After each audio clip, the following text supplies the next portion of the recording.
Good morning, ladies and gentlemen. Today, we will tackle about the skin and its structure, the different bones of the skeletal system, and the major muscles of the human body.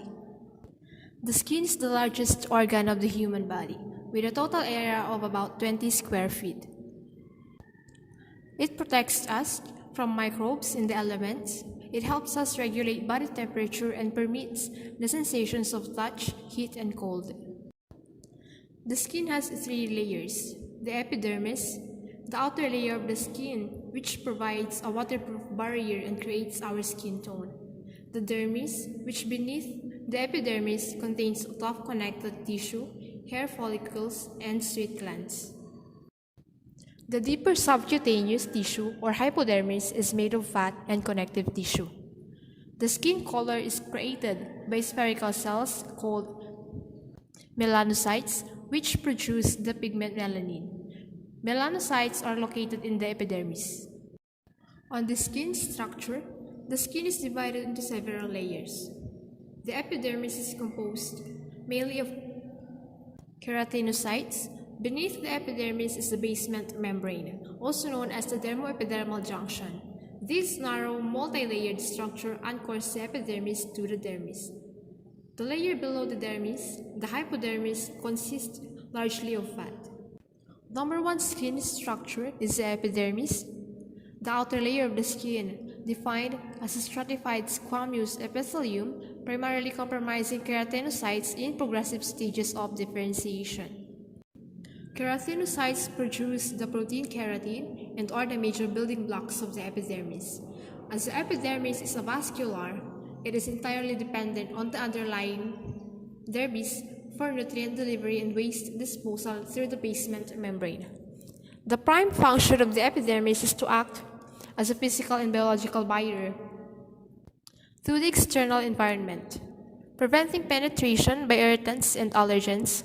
At the same time, it prevents the loss of water and maintains internal homeostasis. On the other hand, dermis forms the inner layer of the skin and is much thicker than the epidermis. Situated between the basement membrane zone and subcutaneous layer, the primary role of the dermis is to sustain and support the epidermis. The main functions of dermis are: first, protection, cushioning the deeper structure from mechanical energy, providing nourishment to the epidermis, and playing an important role in wound healing. The network of interlacing connective tissue, which is its major component, is made up of collagen, in the main with some elastin. Scattered within the dermis are several specialized cells and structures. The epidermal appendages also lie within the dermis or subcutaneous layer but connect with the surface of the skin. Go on to the different bones of the skeletal systems. Long bones has a long, thin shape. With the help of muscles, long bones work as levers to permit movement. Bones that are longer than they are wide.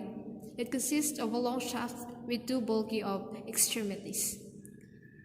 Examples of long bone includes the bones of the arms and legs. Short bone has a squat cube shaped. They consist of primarily of spongy bone, which is covered by a thin layer of compact bone. Examples: the bones that make up the wrist and the ankles. On the other hand, flat bone has flattened broad surface. Examples include ribs, shoulder blades, breastbone, and skull bones. Also, irregular bone has a shape that does not conform to the above three types. Examples include the bones of the spine. Now, let's come up to the major muscles of the human body. So as you can see on the picture, there are the major muscles of upper limb, major muscles of lower limb, as well as the major muscles of trunk or the anterior, the major muscles of trunk or posterior. And that's it for today. This is Elica Saplan, Bachelor of Secondary